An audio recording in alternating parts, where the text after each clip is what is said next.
어떤 남자가 한 여자를 너무너무 좋아했습니다. 이 남자는 이 여자에게 사랑을 고백했지만 여자는 전혀 반응이 없었어요. 그래서 이 남자는 하루에 한 번씩 편지를 쓰기로 결심하고 사랑의 고백 편지를 매일 쓰기 시작했습니다. 여자는 한 주일에 7통의 편지를 받았지만 아무런 반응을 보이지 않았습니다. 남자는 더 독한 결심으로 하루에 3번씩 편지를 쓰기로 결심합니다. 결국 한 주간에 21통의 편지가 날아오자 이 여자는 감동을 받았습니다. 그런데 어떤 일이 일어났을까요? 이 여자는 드디어 남자를 사랑하여 결혼하게 되었는데 이 여자가 결혼한 상대는 편지를 보낸 사람이 아니라 편지를 배달한 우체부였습니다. 매일 3통씩이나 편지를 배달하다 보니 우체부는 여자와 자주 만나게 되었고 결국 많은 대화를 나눈 끝에 사랑을 느껴 결혼하게 되었다 합니다. 참 웃지 못할 일이 아닐 수 없죠. 우리 신앙생활에도 이와 같은 일이 일어날 수 있지 않을까요? 하나님은 좋으신 분, 진리와 생명이 되신다고 아무리 알고 있어도 그분과의 직접적인 만남과 교제가 없다면 결국 편지를 보내는 이 남자와 여자와 같이 되는 것은 아닐까요? 우리가 믿음의 주요 또 온전케 하시는 이신 예수님을 바라봐야 하는데 날마다 세상 소식과 육신의 유혹만 만나다 보면 하나님이 보여주시는 길로 가기가 어려울 것입니다. 여러분, 우리 신앙은 구체적이고 체험적이며 역사하는 힘이 있어야 합니다. 오늘은 올해의 성령 강림 기간이 시작된 지 3주일째입니다. 2000년 전 예루살렘에서 성령의 강림이 일어나지 않았다면 기독교는 역사 속의 유물처럼 흔적만 남아있는 종교가 되고 말았을 것입니다. 성령으로 사람의 마음이 움직이고 성령으로 주님을 새롭게 만나며 성령으로 하나님의 생명을 생생하게 체험하게 되니 성령 안에서 초대교회는 살아 움직이는 교회가 되었습니다. 여러분, 성령 받으시길 바랍니다. 성령 안에서 여러분은 하나님과 살아있는 사랑의 이야기를 써가게 될 것입니다. 성령은 곧 하나님이셔요. 성령은 영적인 능력이나 막연한 종교적인 영감에 머무르는 어떤 실체가 아닙니다. 성령은 하나님의 인격이에요. 성령의 일하시는 결과로 능력이 나타나고 강력한 영감이 있으나 성령 자체가 능력이나 영감과 같은 비인격적인 실체가 아닙니다. 성령은 하나님의 영으로서 곧 하나님 자신이십니다. 그럼 우리가 성령 받으면 하나님이 내 안에 거하시는 거예요. 그래서 회의론자나 무기력자가 될 수 없어요. 성령이 계시기 때문에 하나님이 생생하게 나와 함께 하시게 되는 것입니다. 창조 때부터 성령은 성부와 함께 천지를 지으시는 일을 하셨습니다. 창조일 때 성령은 성부 하나님과 함께 하셨어요. 선지자들 시대에도 성령은 선지자들의 말씀과 능력 있는 사역을 통해서 일하셨습니다. 그러나 한 사람이 구원을 받는 복음의 역사로 나타나시는 성령의 기능은 예수님이 십자가에 돌아가시고 부활하신 후에 임하셨어요. 이미 예수님이 가장 좋은 선물 성령을 보내시겠다고 약속하신 뒤로 성령이 임하셨고 예수님 부활 승천하신 후에 우리는 성령의 활동을 확실히 알 수 있게 되었습니다. 예수님은 성령으로 영원히 거하시기 위하여 백성들에게서 떠나셔야만 했습니다. 예수님이 부활 승천하시고 곧이어 성령이 오셨기 때문에 성령은 곧 예수님이신 것입니다. 성령이 왜 오셨을까요? 첫째로 예수님께서 아버지 하나님을 증거하고 높이시려고 이 세상에 오신 것처럼 성령은 예수님을 증거하고 영화롭게 하기 위하여 오셨습니다. 성령이 오시면 예수님을 하나님으로 깨닫고 믿을 수 있게 되며 주님을 높이게 됩니다. 내가 아버지께 구하겠으니 그가 또 다른 보혜사를 너에게 주사 영원토록 너희와 함께 있게 하리니 그는 진리의 영이라. 세상은 능히 그를 받지 못하나니 이는 그를 보지도 못하고 알지도 못함이라.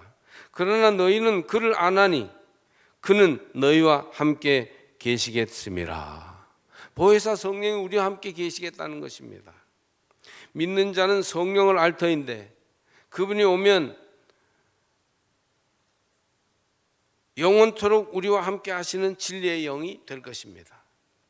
또 요한복음 15장에도 이르시기를 내가 아버지께로부터 너희에게 보낼 보혜사 곧 아버지께로부터 나오시는 진리의 성령이 오실 때 그가 나를 증언하실 것이요. 성령이 예수님을 증언하신다고 15장 26절에서 말씀합니다. 성령이 우리에게 하나님의 깊은 계획과 구원을 깨닫고 알게 하십니다. 즉 성령이 임해야 예수님을 알고 믿을 수 있어요. 아무리 똑똑하고 신학 공부를 많이 해도 성령이 임하지 않으면 예수님을 믿을 수 없어요. 믿어지지가 않아요. 근데 성령이 내 안에 계시면 예수님을 저절로 깨닫고 알고 믿게 되는 것입니다. 요한복음 16장에도 12절부터 15절까지 이런 말씀이 있습니다. 내가 아직도 너희에게 이를 것이 많으나 지금은 너희가 감당하지 못하리라. 그러나 진리의 성령이 오시면 그가 너희를 모든 진리 가운데로 인도하시리니 그가 스스로 말하지 않고 오직 들은 것을 말하시며 장래의 일을 너희에게 알리시리라. 그가 내 영광을 나타내리니 내 것을 가지고 너희에게 알리겠음이라. 무릇 아버지께 있는 것은 다 내 것이라. 그러므로 내가 말하기를 그가 내 것을 가지고 너희에게 알리리라 하였노라. 그 진리의 성령이 오시면 다 예수님을 알게 되고 확실하게 믿을 수 있게 된다는 말씀입니다. 예수님의 고별 설교에서 많은 부분을 성령이 오실 것을 예고하심으로 당신과의 이별을 대비하게 하셨습니다. 예수님의 마지막 설교가 요한복음 14장에서 17장까지 나와 있는데 그 설교의 중요한 주제가 보혜사 성령의 오심입니다. 예수님이 떠나시기 전날 밤, 십자가 지기 전날 밤 제자들에게 말씀하실 때 성령을 말씀하신 것을 우리는 기억해야 합니다. 인간의 지식이나 지혜를 다 모아도 예수 그리스도의 구원에 관한 지식을 다 알 수는 없습니다. 요즘 새 대통령이 취임하여 위에서부터 아래까지 장차관 수천 개 감투에 똑똑하다는 아주 1급 인재들이 부임하여 자리를 잡는 때 아닙니까? 나라가 아주 천지개벽을 하고 있습니다.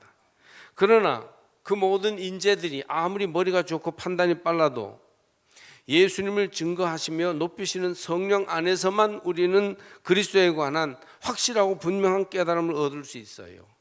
아무리 똑똑하고 공부 많이 해도 성령이 아니고는 예수님을 알 수 없고 믿을 수 없어요. 그러므로 성령을 받으십시오. 성령 안에서 예수를 하나님으로 깨달을 수 있기를 바랍니다. 성령님 미련한 내 마음에 임하시어 예수님을 알아볼 수 있게 하시고 예수님을 믿어 온전한 의에 이르도록 도와주시옵소서. 지금 여기에 하나님 나라가 이루어지기 위해서 예수가 필요하오니 성령이여 예수를 믿게 하옵소서. 우리의 부족한 믿음을 채워달라고 성령님께 기도하십시오. 이와 같이 성령이 왜 오셨는가 하면 예수를 알고 믿을 수 있게 하려고 오셨습니다.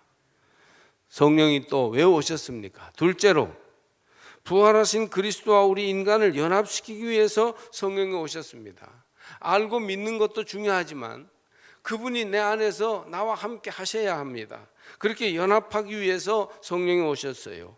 주님이 십자가 위에서 속죄를 완성하시고 부활로서 죽음을 이기셨으나 성령이 오지 않으면 우리는 죄와 죽음 속에 그냥 남아있을 수밖에 없습니다. 예수님을 깨닫고 믿어서 거기에서 더 나가야지.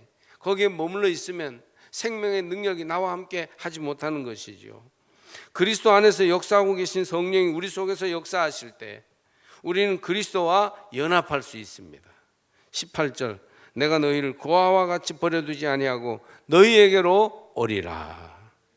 예수님의 승천, 제자들과의 이별이 하나도 슬프거나 두렵지 않은 것은 성령이 오실 것이기 때문입니다.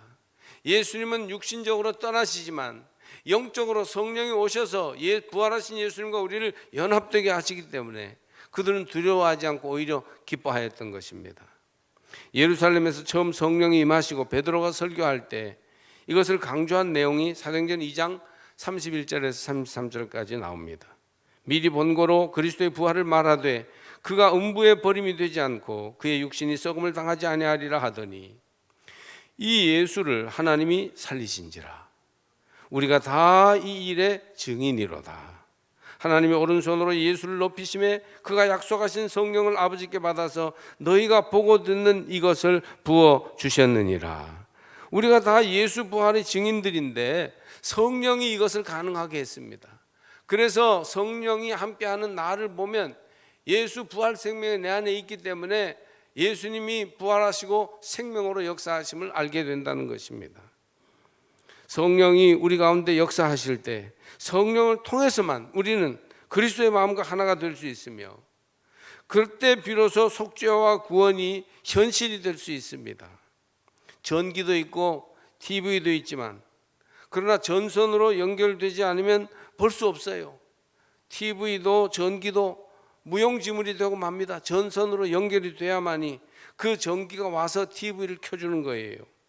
성령을 통해서 초월적인 하나님이 내재적인 하나님으로 체험될 수 있습니다. 초월하신 하나님, 온 우주와 역사를 주관하시는 하나님이 내 안에 계셔서 내 속에 머물러 계시기 위해서는 성령을 받아야 합니다. 예수의 부활 생명이 나의 생명이 되기 위해서는, 내 안에 부활의 생명으로 살아 죽음의 권세를 이기기 위해서는 성령이 내 안에 오셔야 하는 것입니다. 에베소 교회는 하나님도 알고 그리스도도 알고 있었으나 성령을 알지 못했어요. 아볼로가 전한 복음은, 아볼로는 정말 똑똑한 그런 성경 교사예요. 아주 뛰어난 그런 사람이었다고 해요. 그런데 에베소 교인들을 딱딱한 교리와 인간적인 종교 속에 가두었어요. 전해져도 구원의 소식을 전해주는데도 생명력이 없었습니다. 성령이 없이는 그 딱딱한 교리와 인간적인 종교를 깨뜨리고 그들에게 참 자유와 구원의 소식을 전할 수 없었던 것이에요. 어눌하고 몸도 약하고 왜소했던 바울이 같지만 아볼로에 비하면 그 똑똑하고 아주 뛰어난 것이 좀 부족했지만, 그러나 바울은 성령의 일하심을 전했어요. 성령을 전했어요. 그럴 때 에베소 교회는 비로소 주님의 구원과 은혜의 역사 속으로 들어갈 수 있었습니다. 성령이 우리를 부활 생명으로 인도합니다.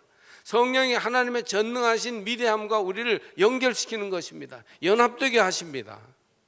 바로 바울에게서 그런 역사가 나타나게 된 것이죠. 이 시간 성령께서 여러분 마음속에 임하셔서 부활하신 그리스도와 여러분이 연결되게 하시기를 간절히 축복합니다. 난 왜 부활하신 예수 생명이 내 안에 없을까? 나는 교리도 알고 신앙생활도 오래 했는데 왜 이렇게 생명력이 없는 무기력한 신앙생활 형식적으로 하고 있을까? 그것은 성령을 받지 못했기 때문이에요. 성령이 여러분 속에 들어오셔서 예수 그리스도와 나를 연결시켜서 부활하신 예수 생명이 나와 연합되게 하시기를 축복합니다. 성령이 일하시고 자유롭게 우리 가운데 움직이시는데 여러분을 그 성령의 만져주심에 내어놓는 시간이 되시기를 바랍니다. 성령 안에서 성령과 함께 여러분이 웨슬리가 말한 살아있는 종교를 체험할 수 있기를 바랍니다. 죽어버린 문자적 종교가 아니고 그저 다니기만 하는 형식적 종교가 아니고 살아 역사하는 부활 생명의 종교가 되기 위해서는 성령을 받으셔야 합니다. 성령이 여러분의 죄를 실제로 구속하시고 여러분을 직접 부활의 능력으로 인도하기를 간절히 축복합니다. 성령이 왜 오셨습니까? 세 번째로, 첫 번째는 성령이 예수를 알고 믿게 하기 위해서 오셨습니다. 두 번째로 성령이 나와 부활하신 예수님과 연합되게 하기 위해서, 연결되게 하기 위해서 오셨습니다. 세 번째로 성령이 오신 것은 예수님이 영원히 우리와 함께 계시기 위해서 오셨습니다. 성령은 내주하십니다. 내 안에 머물러 계셔요. 성령이 우리에게 임하시면 우리 안에 내주하십니다. 그리하여 예수님이 우리 가운데 계셔서 지혜와 위로와 힘이 되어 주십니다. 내 안에 예수님이 계셔요. 그래서 나의 모든 행동과 삶이, 나의 모든 말이 예수의 행동, 예수의 말이 되게 하십니다. 성령이 내 안에 오셔서 충만하게 되면 내가 이제 더 이상 내가 아니요 내 안에 예수께서 살아계시게 되는 것이기 때문에 예수의 말과 예수의 증거를 나타내 보이게 되는 것입니다. 사람들은 나를 보고 어쩐지 예수를 느끼게 되는 것이에요. 보혜사를 주셔서 우리를 고아와 같이 버려두지 않으시고 영원토록 우리와 함께 계시게 하겠다고 약속하신 주님은 성령을 받을 때 우리 안에 머물러 계셔서 영원히 우리와 함께 하십니다. 예수님이 하나님 안에 계셨던 것처럼 성령은 예수님을 우리 안에 계시게 합니다. 또 성령은 우리도 예수 안에 있게 할 수 있습니다. 20절을 보니까 그날에는, 성령 받는 그날에는 내가 아버지 안에, 너희가 내 안에, 내가 너희 안에 있는 것을 너희가 알리라. 예수님이 하나님 안에 거하셔요. 우리는 그것을 예수님의 사역과 말씀을 통해서 알고 있죠. 그처럼 우리가 예수님 안에 있고 예수님이 우리 안에 있어서 완전히 연합되게 되는 것은 성령을 받을 때 가능한 일이라는 것이에요. 요한이 여기서 말한 그날은 성령이 임하신 날이니 성령의 인도하심을 순종할 때 우리의 생각과 말과 행동이 예수 안에 있게 됩니다. 성령 받은 자의 행동은 뭔가 달라요. 왜냐하면 그 안에 예수께서 행동하고 계시기 때문입니다. 성령이 임하시면 오늘이 그날이에요. Today is the day. 오늘이 그날이에요. 성령이 임하시면 여기가 바로 그곳입니다. 하나님 나라가 지금 여기에서 우리 안에 이루어지게 될 것입니다. 성령 받지 못하고 행동하면 나 박신진이 행동하고 있는 게 됩니다. 그런데 성령이 내 안에 계심을 알고 성령 충만하여 행동하면 더 이상 나 박신진이 행동하는 것이 아니라 성령이 행하시는 것이 됩니다. 우리의 삶이 하나님의 수준으로 격상되는 거예요. 성령이 나와 함께 하시기 때문에. 다시 말하면 감히 말하거니와 성령 안에서 행동하면 내 안에서 예수 그리스도가 행동하십니다. 이제는 내가 사는 것이 아니요 내 안에 그리스도께서 사시는 것입니다. 여러분, 이것보다 확실한 인간 개조가 어디 있겠습니까? 이것보다 확실한 거듭남이 어디 있겠어요? 그러니 여러분, 성령을 받으십시오. 그리하여 예수님이 내 안에 내주하시도록 하셔야 합니다. 저는 동충하초를 볼 때 이 진리를 생각합니다. 겨울에는 충, 벌레인데 여름에는 초, 즉 버섯, 약초가 되었다는 것입니다. 아주 진귀하고 고귀한 비싼 약초 아니겠습니까? 벌레 속에 버섯 포자가 나서 자랍니다. 자라고 또 자라고 또 자랍니다. 처음에는 작은 홀씨였으나 점점 커서 자리를 잡고 어디까지 자라면 벌레가 죽습니다. 그래서 이제 더 이상 그 벌레의 죽음 안에서 버섯이 이제 자라나게 되는 것입니다. 그리하여 완전히 버섯이 자라서 충만하게 됩니다. 이제 그 벌레는 더 이상 벌레가 아니에요. 벌레에서 돋아난 버섯, 약초인 것입니다. 그래서 생명을 살립니다. 처음에는 벌레예요. 그런데 그 벌레 안에 버섯 홀씨가 생명의 씨앗이 들어가서 버섯이 되고 약초가 됩니다. 여러분 안에 그리스도의 영이 그렇게 자라서 열매 맺기를 축복합니다. 여러분 안에서 성령이 그렇게 충만하여 인격이 되고 생활이 되기를 바랍니다. 동충하초가 아니라 초육, 후영이 되어야 합니다. 그래서 겨울에는 벌레, 여름에는 버섯이 아니라 처음에는 육, 후에는 영이 되는 것이지요. 예수님이 내 안에 거주하십니다. 나는 죽고 예수로 살았습니다. 예수님이 나 대신 일해 주십니다. 이 일을 위해서 성령이 오셨습니다. 여러분, 왜 성령이 오셨을까요? 성령은 그리스도를 증거하며 높이려고 오셨습니다. 그래서 성령 받으면, 성령 안에 있으면, 성령께 순종하면 예수 그리스도를 확실히 알고 믿을 수 있게 돼요. 믿음에 의심이 없고 확신 위에 거할 수 있어요. 성령만이 그렇게 할 수 있습니다. 성경 공부 많이 하고 신학 공부 많이 해서 믿음 가지는 게 아니고 결국은 성령이 감화하여 믿음을 가질 수 있습니다. 또 성령은 그리스도의 구원과 생명이 우리에게 연결되게 하려 오셨습니다. 마치 전깃줄이 전원과 전열기를 연결하여 끓게 하고 보게 하는 것처럼 말이죠. 또 성령은 영원히 그리스도와 함께하게 하려고 오셨습니다. 성령은 우리 안에 내주하심으로 그리스도가 내 안에, 내가 그리스도 안에 있게 됩니다. 내가 가면 그리스도가 가는 것이요, 내가 말하면 그리스도께서 내 안에서 말씀하시는 거예요. 얼마나 아름답고 위대한 일입니까? 몇 년 전에 빅토르 위고 원작의 영화 레 미제라블이 인기였습니다. 영화도 감동으로 봤지만 저도 오래전에 예술의 전당에서 오페라로 공연할 때 본 적도 있습니다. 대단한 작품이지요. 그런데 작가 빅토르 위고는 하나님의 은혜를 경험한 사람입니다. 그는 유명한 작가였어요. 권력가들과 많은 교제가 있어서 상류층 생활을 했습니다. 굉장히 교만하여 하나님을 떠나 육적인 삶을 살았어요. 세상적인 즐거움 속에 빠져 있었습니다. 그러던 중에 딸 레오가 센강에 투신해서 자살하는 비보를 듣습니다. 딸이 써놓은 유서를 찾아가 보니 그 속에는 아버지, 하나님 아버지의 품으로 제발 돌아오세요, 그런 내용이 들어있었습니다. 얼마나 빅토르 위고의 마음이 아팠겠습니까? 관을 붙잡고 울부짖었다고 해요. 이는 내 죄악에 대한 하나님의 심판이다. 네가 죽은 것은 이 못난 아빠의 죄값이다. 그렇게 몸부림을 치며 부르짖었답니다. 그는 딸과 함께 죽었다고 시인하고 세 사람의 길을 걷게 됩니다. 하나님의 은혜를 경험하고 육적인 자아가 깨지고 교만이 물러가고 난 후에 책을 쓰기 시작했어요. 성령이 그에게 임하셔서 도움을 주셨습니다. 그런 후에 쓴 책이 레 미제라블, 노트르담의 곱추, 빛과 그림자였습니다.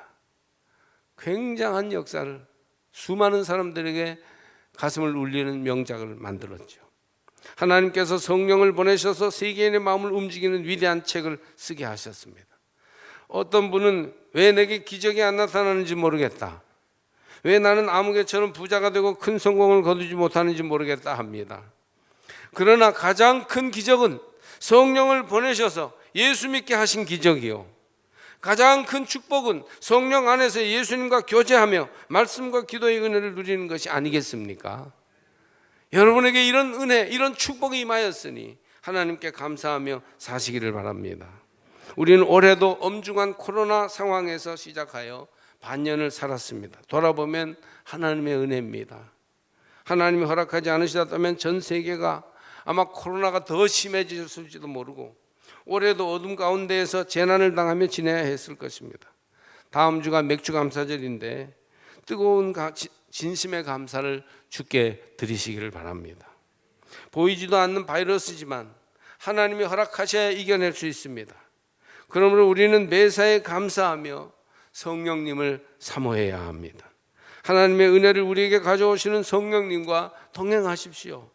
예수님을 믿고 알 수 있게, 예수와 연결되고 연합되어 부활 생명을 살아가도록, 영원히 그리스도와 함께 그리스도께서 내주하심으로 살아갈 수 있도록 그렇게 성령께서 일하십니다. 성령이 아니고는 하나님의 은혜 안에 거할 수 없습니다. 오래전에 어느 목사님이 미국 유학을 가려고 준비했어요. 공부가 끝나면 미국에서 목회하고 싶었습니다.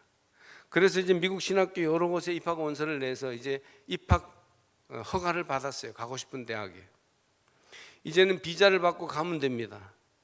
그런데 꿈에 부풀어 대사관에 가서 비자 인터뷰를 받았는데 계속 떨어지는 거예요. 영어가 부족했는지 자기의 상황 설명이 뭔가 잘못되었는지 계속 떨어지는 거예요. 비자를 안 받으면요, 입학 허가가 나도 그 대학에 갈 수가 없습니다. 몇 번 떨어지고 낙심이 되어 덕수궁 앞 벤치에 앉아 있었습니다. 그런데 마침 미국 여자 한 사람이 덕수궁을 구경하러 지나갔습니다. 자연스럽게 하이 인사를 했더니 그 사람이 인사를 받으면서 영어 할 줄 아느냐고 영어로 물었어요. 그래서 잘한다고 그렇게 얘기했답니다. 그랬더니 덕수궁을 안내해 줄 수 있느냐, 그렇게 해서 안내를 해주게 됩니다. 덕수궁을 돌아보고 나서 내가 안내를 잘했느냐, 잘 알아들었느냐, 그 미국 여자에게 물어봤더니 네가 무슨 말을 하는지 한마디도 못 알아들었다. 콩글리시를 한 거예요. 그러나 내게 친절하게 열심히 안내해줘서 고맙다, 그렇게 얘기하더랍니다. 일주일 후에 다시 대사관 인터뷰를 하러 갔습니다. 긴장한 채 이번에는 꼭 돼야 되는데 그러면서 그 앞에 앉아 있는데, 아니 그래 마침 일주일 전 덕수궁에서 안내를 해줬던 여자가 앞을 지나가는 거예요. 그래서 인사를 또 했죠. 하이. 그랬더니 알아보고는 왜 여기 왔느냐 그렇게 물어보길래 나는 사실 지금 미국의 대학에 입학 허가를 받고 이번에 미국 가려고 비자 인터뷰를 여러 번 했는데 지금 떨어졌다. 그렇게 얘기를 했더니 이 여자가 담당 영사 있는 곳에 데려갔습니다. 아마 높은 직위에 있는 여자인가 보았습니다. 그러면서 이렇게 얘기하는 겁니다. 이분은 나에게 덕수궁 안내를 한 사람입니다. 그런데 이분은 미국 사람도 알아듣지 못하는 고급 영어를 하는 사람입니다.